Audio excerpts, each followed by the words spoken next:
금년주 2014년 한 해도 어느덧 다 저물어서 1년 52주 중에 마지막 주일인 송년주일을 맞이했습니다. 금년에는 삶의 질이 좀 나아지지 않을까, 연초에 이런저런 계획도 많고 생각도 많고 기대도 많았을 것입니다.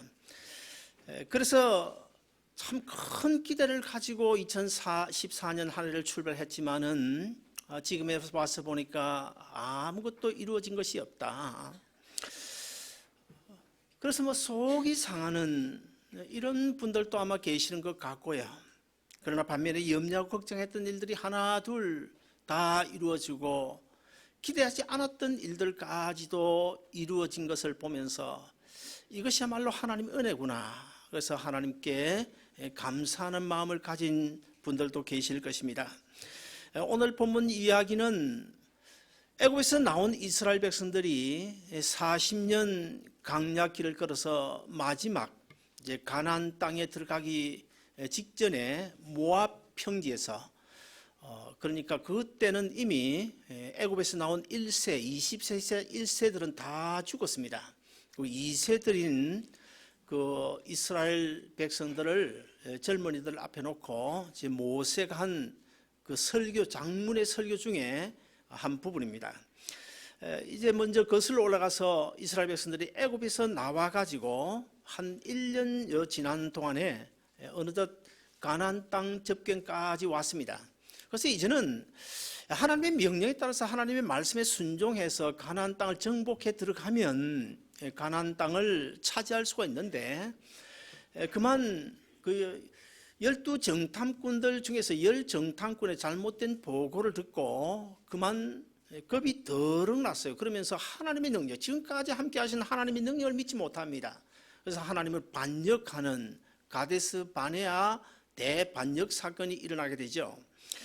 우리가 잘 아는 대로 이스라엘 백성들은 그때 이제 하나님의 징계를 받게 되고 지금 눈앞에 바로 가나안 땅에 들어갈 수가 있는데 가나안 땅으로 들여보내지 아니하고 또다시 39년 가까운 그런 긴 세월 동안 메마른 광야를 돌고 돌게 하는 그런 징계 가운데 처하게 되어졌어요. 우리가 잘 아는 대로 여호수아 갈렙, 그리고 오늘 이 순간 모압 평지에서 설교하고 있는 이 모세, 여기 이 순간까지는 모세와 여호수아 갈렙 세 사람만 남고 나머지는 광야에서 다 죽었습니다. 물론 모세도 여기서 가나안 땅에 들어가지 못하고 죽게 됩니다.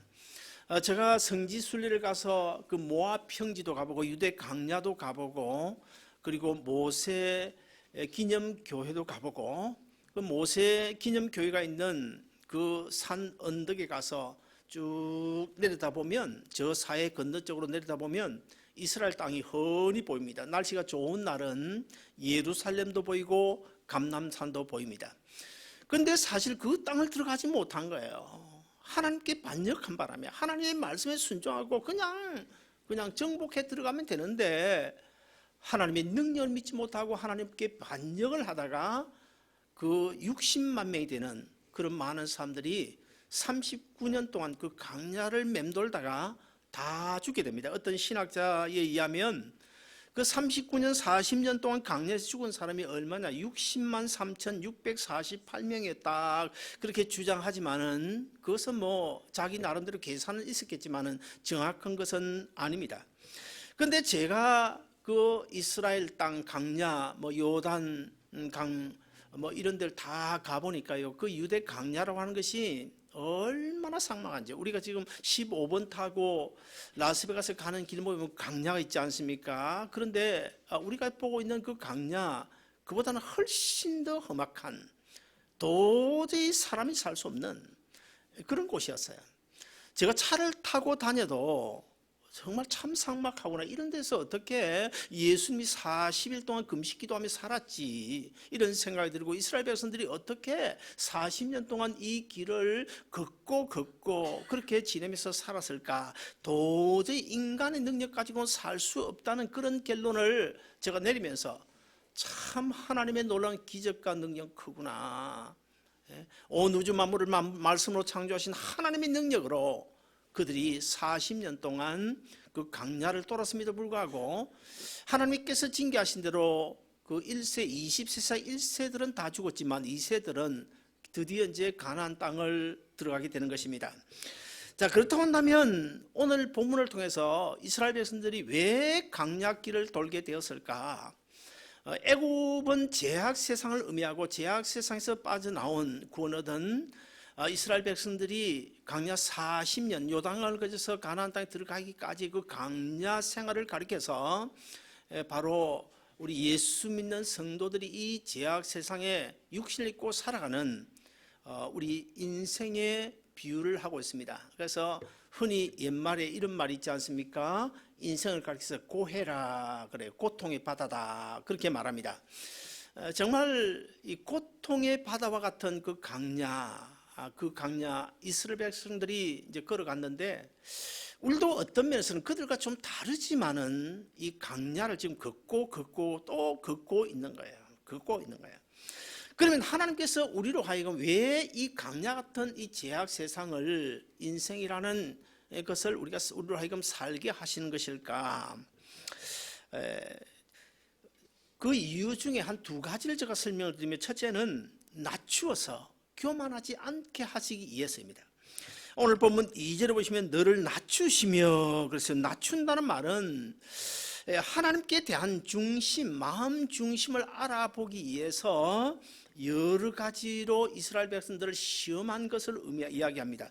강야를 헤매게 하시고 불뱀을 만나게 하시고 마라의 쓴물을 만나게 하고 그리고 때로는 먹을 것이 없어 굶주리는 고통을 당하게 하시는 이 모든 것은, 인간이라고 하는 것은 조금만 가지고 있으면 그냥 자기도 모르는 사이에 목에 기부스가 되기 때문에 하나님 앞에서 낮추시기 위하여 이런 강약길을 걷게 하신다는 것입니다.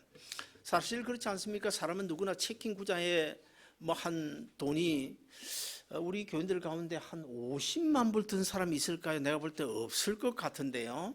10만 불도 누가 있을까? 없을까? 근데 한 5만 불, 10만 불 캐시가 들어있다 그러면 자기도 모르게 그냥 목이 뻣뻣해지면서 주위 사람들이 아주 우습게 여겨지고 그냥 세상이 만만해 보입니다. 자, 그럼에도 불구하고 이제 우리가 이 땅에 살아가는 동안에 자꾸만 세상 바라보면서 세상 것만 구하면서 살아가고 있지 않습니까?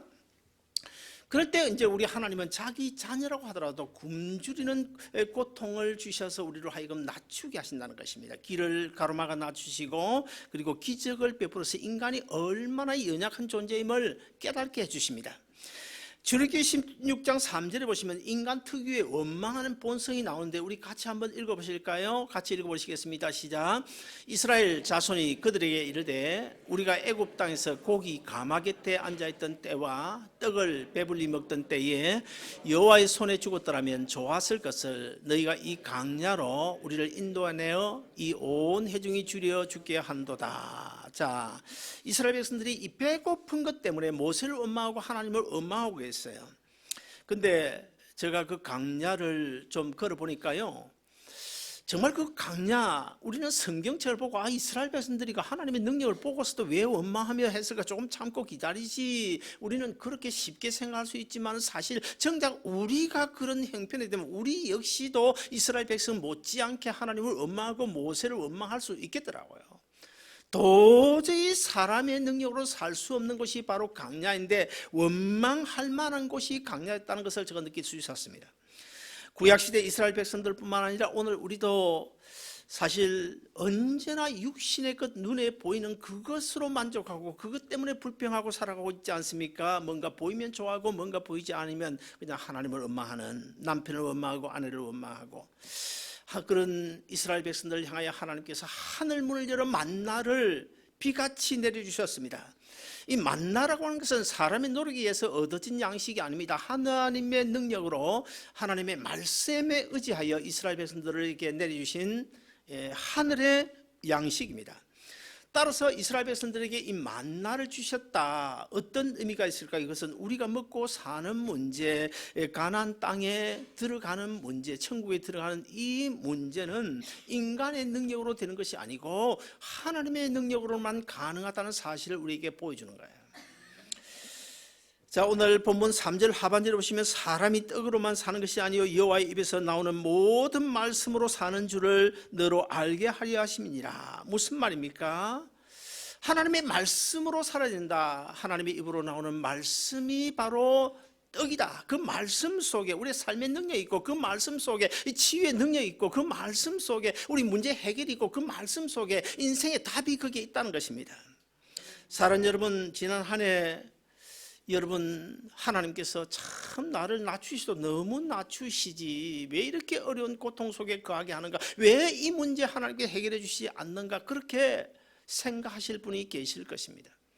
그러나 저도 과거에요, 하나님께서 얼마나 낮추시는지요. 노동이라는 노자도 모르는 사람 450명 종업원 거느리고 사장 소리 들으면서 떵떵거리며 살던 사람인데 하나님께서 얼마나 낮추시는지요. 제가 미국 와서 아파트 청소를 하는데 하루는 너무 괴롭고 답답하고 고통스러워서 화장실 들어가서 문 딱 걸어 잠그고 변기 뚜껑 딱 닫아놓고 그 변기 뚜껑을 막 두드리면서 하나님께 대들었어요. 그 나중에 한참 그리 하다 보니까 나도 모르게 그 변기 뚜껑, 오늘 집에 가거든요. 여러분 한번 해보세요. 참 그 북소리도 아니고 정말 재밌어요 그거. 근데 그걸 이제 막 두드리면서 울면서 원망을 하고 그랬는데 나중에 보니까 하나님을 찬송하고 있더라고요. 나도 모르게. 여러분, 우리 하나님 지금도 살아계십니다. 결코 여러분 힘들게 고통 주시는 하나님이 아니십니다. 못 본 채 내버려 주신 하나님이 아니십니다. 너무 우리 생각처럼 야속하신 분이 결코 아니십니다. 우리는 나를 낮추신다, 나를 못 본 채 하신다, 그렇게 생각하지만 결코 하나님 그렇지 않다는 것입니다. 우리 예레미야 애가 3장 33절을 한번 읽어보시면 답이 나옵니다. 다 같이 읽어보시겠습니다. 시작. 주께서 인생으로 고생하게 하시며 근심하게 하시면 본심이 아니시로다. 자, 우리가 고생하는 거요, 고통당하는 거, 어려운 문제 앞에서 그냥 허둥대며 살아가는 거, 이거 하나님의 본심이 아니라는 거예요. 하나님 본심이 아니다. 그럼 뭐예요? 우리 낮추시기 위하여, 하나님의 말씀 앞에, 십자가 밑에 하나님 앞에 낮추기 위하여 이런 고통, 어려움을 잠시 주신다는 거예요. 그리고는 또 이렇게 말씀하십니다. 예레미야 애가 3장 26절에 사람이 여호와의 구원을 바라보고 잠잠히 기다림이 좋도다. 우리가 다소 어렵고 힘든 일이 있어도요, 끝까지 주님 십자가 붙들고 기다리면요, 반드시 하나님께서 회복시켜 주십니다. 내가 그렇게 힘들고 어려워서 정말 울부짖을 때 하나님께서 나에게 들려주신 음성은 단 하나뿐이었습니다. 조금만 참아라, 내가 회복시켜주마.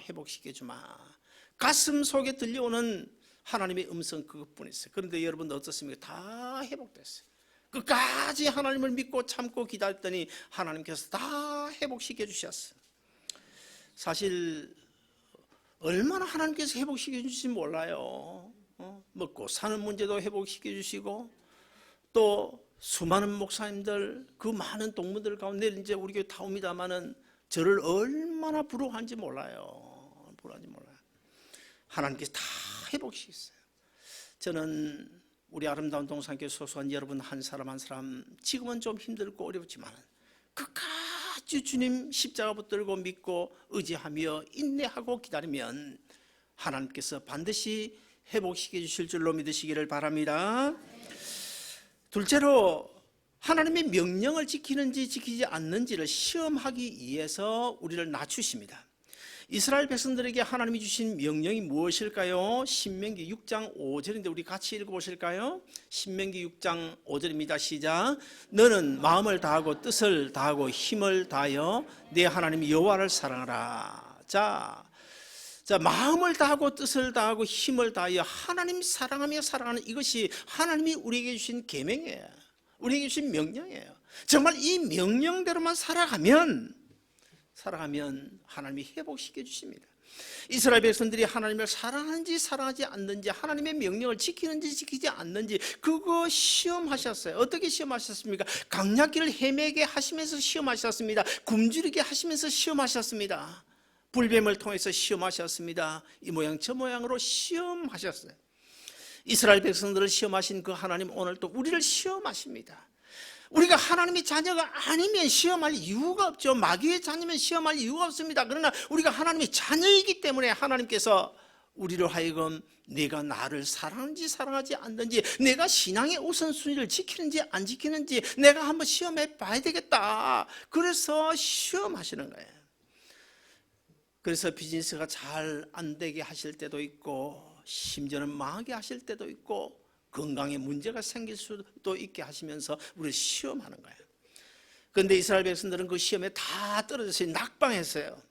그러나 여러분은 아무리 힘들고 어려운 문제라고 하더라도 당당히 참고 인내하여 승리하시기를, 시험에 합격하시기를 주의 이름으로 축원드립니다. 둘째로, 지난 한 해 베푸르신 은혜를 잊지 말아야 됩니다. 강야 40년은 결코 고된 훈련만은 아니었습니다. 거기에 하나님의 놀라운 은혜와 축복이 있었습니다. 오늘 본문 4절에 보시면 이 40년 동안 내 의복이 휘어지지 아니하였고 내 발이 부르트지 아니하였으니, 여러분 이 말 됩니까? 말 안 됩니다. 이거 말 안 돼요. 내가 가보니까 차 타고 다니도요, 이게 뭐 신발 여기가 먼지가 새까맣게 묻고 그냥 옷이 더러워지고 그런데 어떻게 옷이 휘어지지 않냐고 40년 그 강약길을 걸어서 돌고 돌았는데 어떻게 옷이 휘어지지 않냐고 발이 부르트지 않는단 말입니까? 그러면 하나님 거짓말쟁이입니까? 우리 하나님 거짓말쟁이 아니십니다. 오늘 보면 4절에 메마른 강야에서 그것도 40년 긴 세월 동안 옷이 휘어지지 않았다, 발이 부르트지 않았다. 우리가 인간의 생각으로는, 인간의 능력으로는 이해가 안 됩니다. 거짓말 같습니다. 그러나 온 우주 만물을 말씀으로 창조하신 하나님의 능력 가지고 할 수 없는 것이 무엇이 있겠습니까? 제가 언젠가 그런 이야기 했잖아요. 우리 하나님을 가리켜서 전능하신 하나님이다, 엘샤다의 하나님이시다, 제가 말씀을 드린 적이 있는데요. 엘샤다, 전능하신 하나님. 이 전능이란 뜻이 본래 무슨 뜻인가 하면 애기 엄마 유방이다, 그런 뜻입니다. 엄마 유방이다, 그런 뜻이에요. 아기에게 있어서 엄마 유방이 뭐 하는 겁니까? 아기가 필요한 모든 영양분을 얼마든지 공급해 줄 수 있는 것이 엄마 유방이에요. 그러므로 하나님을 가리켜서 아기 엄마 유방과 같다, 그런 하나님이다. 이 말은 무슨 뜻입니까? 하나님이 자기 자녀 삼으신 우리 한 사람 한 사람 필요한 것 모든 걸 얼마든지 해 주실 수 있는 아기 엄마 유방과 같은 그런 분이시라는 거예요. 언젠가 제가 소개해 드린 적이 있을 것입니다. 좀 오래된 이야기인데, 제가 아는 어떤 집사님 한 분이 50대 중반인데요. 그 집사님이 소니 전자 그 기술자였습니다. 그런데 척추를 다쳐가지고 아예 일을 못해요. 그래서 집에서 6년째 누워있지는 않았지만 다닐 수는 있었지만 여하튼 일을 못하고 집에 있었습니다. 그래서 한 달에 한 700~800불 나오는 그거 하고, 그 다음에 그 부인 집사님이 지금 기억이 나는데 LA 팔가하고 옥스포드에 있는 어떤 그 가정용품점에 거기서 일을 하면서 1,200불 받는가 하고, 그걸 가지고 이제 근근히 살아간다 보니까 얼마나 힘들겠어요. 그런데 그 남편, 아내도 아니고 남편의 입에서 그냥 불평이 그냥 주릉주릉 달렸어요. 뭐 무슨 사과나무에 사과 달리듯이 불평이 입에 주릉주릉 달려가지고, 만나면 입만 벌리면 하나님은 엉망이고 불평입니다. 왜 하나님께서 나를 이렇게 가난하게 찌들리게 살게 하시는가? 하나님 원망하는 거예요. 그래서 아내를 달달달달 볶는데요, 이 아내들 뭐 어떻게 합니까? 아침부터 나가서 열심히 돈 벌어오는 것밖에 없는데. 그래서 그 아내가요, 참 사람이 순진해요. 절대로 남편에게 대들지 않아요. 그냥 살짝 피해가지고 세탁장에 가가지고, 아파트 세탁장에 가서 거기서 쪼그리고 앉아서 시간 보내다가 남편 성질 사라지면 또 오고 이런 참분인데, 근데 그 집사님의 아들이 둘이에요. 나이가 차이가 좀 지는데 큰 아들이 고등학교 2학년입니다. 그런데 하나님이 지혜를 주셔가지고 얼마나 공부를 잘하는지요. 고등학교 2학년 때 벌써 저 동부에 있는 잔 홉킨스 의과대학에 박사 과정까지 포함된, 그러니까 이게 학부에서 마스터뿐만 아니고 PhD까지 포함된 과목을 갖다가 5년인가 6년인가 끝나는 코스가 있대요. 그 코스가 별로 많지 않는데 그런 프로그램이, 거기에 5년인가 6년인가 풀 장학금 받아요. 고등학교 2학년 때 미리 조기 입학 허가서가 나온 거예요. 그런 어느 날 제가 갔더니 또 불평하는 거예요. 하나님 원망하는 거예요. 제가 야단을 쳤습니다. 다시는 막 이 집사님 안 만나고 살지. 그러면서 할 말 좀 해야 되겠다. 그래가지고 막 그냥 사정없이 내가 글을 부었습니다. 그냥 뭐 하는 짓이냐고. 하나님이 뭐 당신에게 못해준 게 뭐가 있냐고. 예를 들어서 예를 한번 들어보자고. 그 아들이 제만인데 제만이가 만약에 고등학교 졸업하고 잔 합킨스 의과대 가가지고 4년만 공부해도 최소한도 5만 불 내지 7만 불 되면 20만 불 내지 뭐 25만 불 될 텐데 당신 뭐 해가지고 비즈니스 해가 그 애들 공부시킬 수 있느냐고 말이지. 당신 지금 좀 가난하게 살지만은 아들 재만이가 공부 잘해가지고 5년 25만 불 정도 장학금 받아서 그 좋은 대학에 들어가게 누가 들어가게 해주시냐고. 하나님이 그렇게 지혜 주신 것 아니냐고. 그러면 감사해야지. 지금 뭐 하는 짓이냐고. 막 야단쳤어요. 그랬더니요 그만 막 꼬꾸라지면서 나는 이제 오늘로서 끝낸다 그렇게 생각했는데 받아들이더라고요. 그런데 그 아들 나중에 결국 그 학교가 졸업하고 달라스 종합 무슨 병원에 의사 돼가지고 아주 돈 잘 번다는 그런 이야기 들은 적이 있습니다. 사랑하는 여러분, 사람이 살아가면서 불평거리를 찾으면 끝이 없습니다. 끝이 없어요. 이것도 불평거리, 저것도 불평거리. 그러나 믿음의 눈으로, 신앙의 눈으로, 우리 주님의 눈으로 내 인생에도 불구하고 내 5년 후 나는 잘 모르잖아요. 1년 후도 모르잖아요. 그러나 내 인생에도 불구하고 나는 5년 후를 모르는데 우리 하나님은 내 5년 후를 다 알고 계시거든. 우리가 하나님의 자기 자녀인데 나 몰라라 내버려 두시겠습니까? 여러분요, 우리가 꼭 생각해야 될 것은 우리는 늘 뭐 돈 많이 벌리는 그것이 하나님의 축복인 줄 생각하는데 그거 아니에요. 돈 많이 버는 것만이 복이 아닙니다. 좋은 집 사서 이사 가는 것만이 복이 아닙니다. 좋은 차 타고 다니는 것만이 복이 아닙니다. 돈 없어도요 마음에 평강이 있으면, 가정 식구들이 화목하면 그것이 복이에요. 그것이 복. 공부 못해도요 건강이 있으면 그게 복이에요. 아니 공부 아무리 잘하면 뭐합니까? 제 아내, 우리 집 사람 그 친구가 이제 같이 이제 교육대학교 교대 그 입학을 해서 다니는데 머리가 막 비상해. 고등학교 거의 1등으로 나왔거든요. 근데 심장병이 나가 죽어버렸잖아요. 아니 머리 좋으면 뭐합니까? 하나님이 건강 주시고 하나님 지켜주셔야 되죠. 어제도 162명 에어 아시아나 비행기 떨어졌잖아요. 160이면 그 한국 사람 3사람 탔다고 그러는데 지금 뭐 실종됐으니까 끝난 거죠. 모릅니다. 몰라요. 하나님이 지켜주셔야 돼. 하나님이 도와주셔야 돼. 하나님이 건강 주셔야 돼. 사랑하는 여러분, 잠언 17장 1절에 보시면 이런 말씀이 있습니다. 마른 떡 한 조각만 있고도 화목하는 것이 육선이 집에 가득하고, 육고기 뭐 생선 이런 고기가 집에 가득하고 다투는 것보다 나으니라. 사랑하는 여러분, 지난 한 해 하나님이 나에게 베푸신 은혜가 무엇인지 여러분 찾아보시기를 바라고요. 그러면 분명히 감사의 조건들이 있을 것입니다. 그래서 주님의 은혜를 잊지 말고 언제나 하나님 앞에 감사함이 살아가는 여러분 되시기를 주의 이름으로 축원합니다. 마지막 세 번째로 나를 위해서 예비된 하늘의 축복이 있다는 사실도 오늘 본문을 통해서 가르쳐주고 있습니다. 40년 동안 힘든 강약길을 헤매게 하셨던 하나님, 거기서 끝나지 않았습니다. 젖과 꿀이 흐르는 가나안 땅 모든 것을 예비해 놓으셨는데 오늘 본문 7절을 보시면 그 땅을 가리켜서 아름다운 땅이라고 말합니다. 7절 하반절에 가서 보면 골짜기든지 산지든지 시내와 분천과 샘이 흐르는 곳이라고 말씀하고 있어요. 그리고 또 8절부터 10절 우리 같이 한번 읽어보실까요? 자, 어떤 곳인지 같이 읽어보시겠습니다. 시작. 밀가 보리의 소산지요 포도와 무화과와 석류와 감람나무와 꿀의 소산지라. 내가 먹을 것에 모자람이 없고 내게 아무 부족함이 없는 땅이며 그 땅에 돌은 철이요 산에선 동을 캘 것이라. 내가 먹어서 배부르고 내 하나님 여호와께서 옥토를 내게 주셨으므로 말미암아 그를 찬송하리라. 이스라엘 가면 이제 갈릴리 바다 주변 그리고 옥토 우리 뭐 대한민국 옥토하고 비교가 안 됩니다. 얼마나 옥토인지 몰라요.